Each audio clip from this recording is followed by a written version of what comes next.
geek, and I made a little tiny program to get my head wrapped around the problem that often comes up for Windows mostly, either 32 or 64-bit, is the logly out-of-memory error. That whatever's going on with your application either took too much memory, or apparently it didn't take that much, but it runs and it runs and it runs, and one day it says out of memory. And if you have to support your own application or support your company's application, that can be a pain really, because it's often intermittent. So you run one day, it's great. One day it happens 9:30. One day it happens 11:30. One day it doesn't happen at all. One day it happens to everybody. It happens when you're doing A or B or C. This really when you mess up with memory and there's no rule for it to happen anywhere. Those things are supposed to happen less with Java and .NET, so the whole garbage collection and managed memory. And they do happen less, I guess. There's less stuff that you do that you know, free up a pointer, a chunk of memory that is allocated and that explodes later. So that I think happens less. On the other hand, at least what I've seen with .NET, it doesn't take much to accumulate quite a chunk of memory, and then you're going to run out. And it's tough to fix it over the phone. So if you have a customer or a bunch of customers and things are going bad. So I guess the first thing that is sometimes is convoluted too, because and that's why I wrote the program. I wasn't 100% sure why it was exploding. I mean, I knew it wasn't the machine's memory. I knew it wasn't. I thought it wasn't handles, like GDI handles, but I didn't see the program being that big that would warrant running out of memory. And I couldn't remember either if on a 64-bit machine it would be able to run a 32-bit program all the way up to 4 gig, or to 2 gig, or to 3 gig. So I just decided to test it out. I did a little searching too, but I tested it out. So basically what I found out is that a 32-bit application, so let's say for .NET, I'm not sure how that works for Java, but for .NET, any application that you run that was built with the x86 option here, that is a 32-bit application, whether you like it or not, whether you knew it or not. So when it's running, it's going to show up here on Task Manager with this 32 here. So it's running under Windows 64, so I don't know, Windows 7 64-bit, which is my machine. It's running under that WoW 64, so W64. So it's a whole encapsulation, a whole API for encapsulation that allows the 32-bit programs to call 32-bit DLLs, that in turn call 64-bit system DLLs to do their job. So it's quite seamless. That's the good side, the plus side of it. It just runs. You don't have to do anything special. In the past, if you wanted to use 3 gig, you would use a 3 GB option on the boot. So you would change the boot master administrator to change the boot time in it, and it would use up to 3 GB. But you were losing a gig of virtual memory that normally would be mapped to OS DLLs, OS libraries. So if you have a terminal server, for example, you could easily run out of resources because it squeezes out the OS out of your process address. So it's a hard choice to make, right? And also learning the process that in this scenario here, this is what I have here. If I wanted my 32-bit application to use up to 4 gig, because it is a 64-bit machine after all, so there's a flag, I think it's large address aware, that you can assign the executor once it's built, and then it would be able to use the whole 4 gig, which after you would just run to the wall. There's nothing you can do after that, right? So going back to the confusion. So why this is confusing, and I mean I've bumped into those things before, but if you don't do this for a while and OS change and evolve, you don't remember anymore what it is that is current now, what it is that you face with whatever random customer with whatever random Windows that they have out there. So basically the first bitty change here is quite confusing. This used to be your total memory. So if you have 6 gig of RAM plus 6 of virtual memory, a paging file, it would show 12. So when you had 6 used, the bar would be halfway through because you have 12, 6 real, 6 virtual. That is not the case anymore. That's the first thing that throws people off. So this is just the RAM.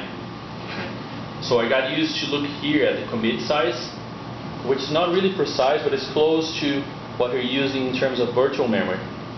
So basically what you can see there, that I'm using almost all of my memory.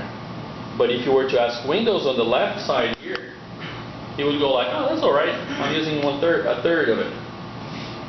That's because it's showing, yes, I'm using only a third of my physical memory. The rest is spaced out. Supposedly some sort of application that I opened 5 days before, and then I keep closing. That's what I do. I just close it. I don't really shut down. I could go a month without shutting down my computer. So all that stuff that you forget keeps going, oh, out, virtual memory, page file. Which is great if you're an application and you're never going to open that again. But if you're a server, for example, you really don't want to have all this stuff paged out. On a server, you would not want to have this too much over your physical RAM, your 6 gig. Right? Maybe 1 gig past, yeah, sure. But if you have 6 of physical memory and you're using 12, your server is gonna crawl, it's gonna drag. So having that in mind, we would look at the commit size, right? So commit size is our tool here to tell us what's going on, how much memory I'm eating up, and am I doing bad or not. And then I made this, it's a really tiny program I called Memory Bully. So it has 2 images, one is 5 gig, and one is 1 gig, I believe, in file, and both from the air show, UpTown Waterloo air show. And so then you start, it could be a random app, right? So basically what I'm doing here, I have lists. I have 2 lists, one for the small images, one for the large images. So when I click on this button here, I add 2 to the large and 10 to the small. And if I click 2, 3, 4 times, almost a gig gone, 5 times, 6 times, a gig gone by loading 72 images. So the first thing to keep in mind here, don't load images. Not 5 meg images that apparently become 15 memory. I'm not sure why. I don't think bitmaps are compressed, but for whatever reason, once I load them, it just balloons to that much memory. I would expect to go 5 meg at a time.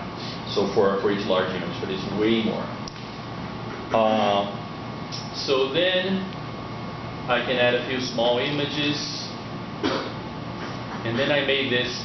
So I realized that it grows real fast. That was my first realization. So as a .NET developer, or C# in my case, I'll be really aware of the stuff that I'm creating, really aware of the stuff that I'm exposing. So if I don't have to expose something, I don't. I mean, it's something that I'll be using through the life of the application. I wouldn't be creating, removing, creating, well, not removing, letting go, creating, letting go, creating, letting go, because that could easily, you could find yourself on that gig. To my dismay, and maybe I'm a newbie .NET developer, I realized that when I empty the list, guess what happened to the virtual size up there? Nothing happens. It doesn't go anywhere. The garbage collector doesn't run anytime soon, really. So it's going to run when you run out of memory, which I find a little odd, because sure, you never know how long it's going to take. So if you have a critical time application, you don't want to keep running like, oh, whatever, I want to run garbage collector now. Because it could take a while. It could mess up your application if it's doing something, I don't know, if it's looking at hardware. For once, for seconds, what happens if I have 5 applications that are all pushing to 2 gig each? Before you know it, half of them are in virtual memory now. So you're going to look at your computer like, what's going on? Like I opened 3 or 4 times my application and I ran for an hour, and now I have, let's say, 12 gig.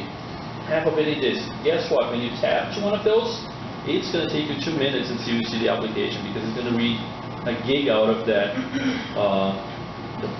page file before you can even do anything, right? So I'm in favor of keeping it low in terms of memory. So I might, depending on what I'm developing, to really run garbage collection once in a while.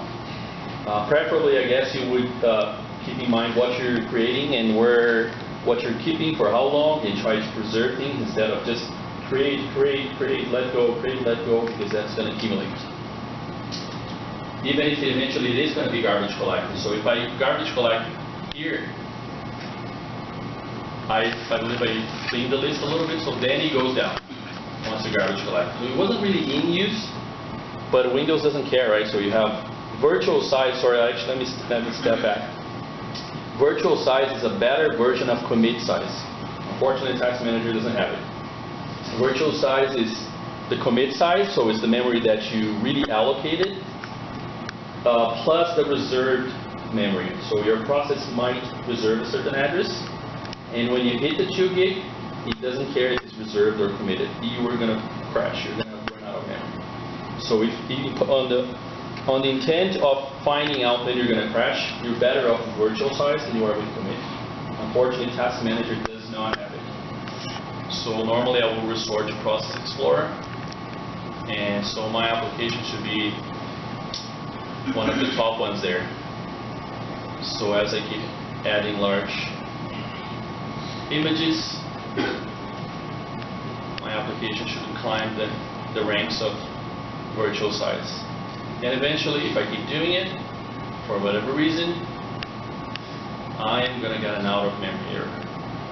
Which could be, I mean, the application really can barely function at this point.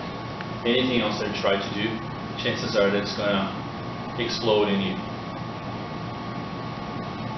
I have had circumstances, that's why I have this little box here. Sometimes it's so bad that you can't show a message box anymore. Because if the message box has not been called, the shell DLL is not there, then you can't really map and call the DLL with the assembly if you hit the 2 gig, right? So you definitely want to stay away from that 2 gig if you're 32. All right, so that's one way you can get in trouble. You just let accumulate too much. The second way you can get in trouble is that you don't really accumulate that much, but you're really uncertain what you're doing. I mean, like, maybe your application has to do that. You add one, you add the other. You have all kinds of sizes, small objects, large objects, especially large objects. That's what you have to watch the most. So then you go, oh, that's okay, I'm getting rid of them, and I'm garbage collecting, right? So that should be all right. I can always allocate because I let them go in terms of scope. I garbage collect, and I should be all right.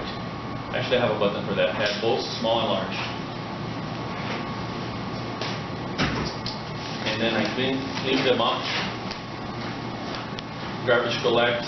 So it keeps coming down, so that's the good part of it. But now let's see how far we can go. I have done a little bit of, create, let go, create, let go. So let's see how far. Let's see how close we can get to those 2 gig. See? You had 400 megs left of. You're supposed to have 400 megs left of virtual space, and yet I cannot create my objects anymore. And I struggle with that one. I mean, like, that didn't make any sense to me. Like, why? Why would that happen? Apparently, that's fragmentation. So you start getting little tiny objects and big ones, and you remove the big and small ones. And big and small and big. So you get to a point where you do have the space, but in chunks that are still too small for the large ones.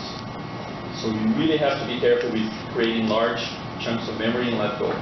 Because you could have still a lot of memory left, process space left, and memory, but you're just not going to make it. You don't have a chunk that is that big. So that would be a good way to get in trouble. And at this point, I guess even if you delete, and then you garbage collect.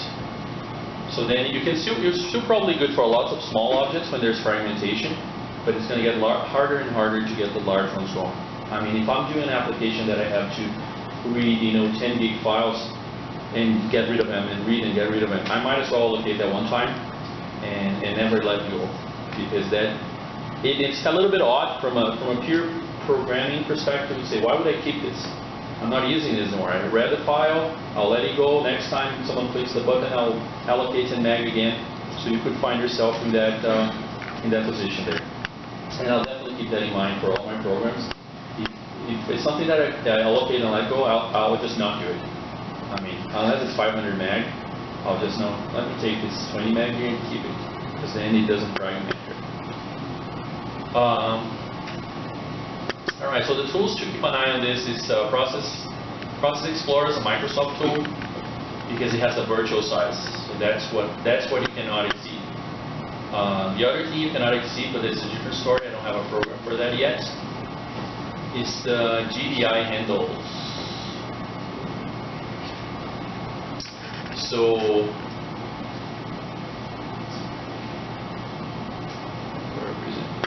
you could get a similar memory error if you exceed these. Normally, I believe the default is 10,000 per application. So if for whatever reason you alterate brushes or whatever GDI objects and don't make sure that you either keep them or let them go, but make sure that the garbage collector runs, you could find yourself with 10,000 of those, and it just gets the red X. I'm not sure if you guys have seen the red X before. The red X of that. So stuff starts getting red X in the application and nobody knows why, or again, intermittent, comes and goes, pain in the ass to debug and fix. So you would keep an eye on that GDI handles there. Or perhaps use a memory profiler to find out what it is that is accumulating. So lastly, I recompiled this using the option any CPU, which really I find it, I'm not sure if I didn't get it right, but apparently that means 64. So this one you can go quite far. So with this one here,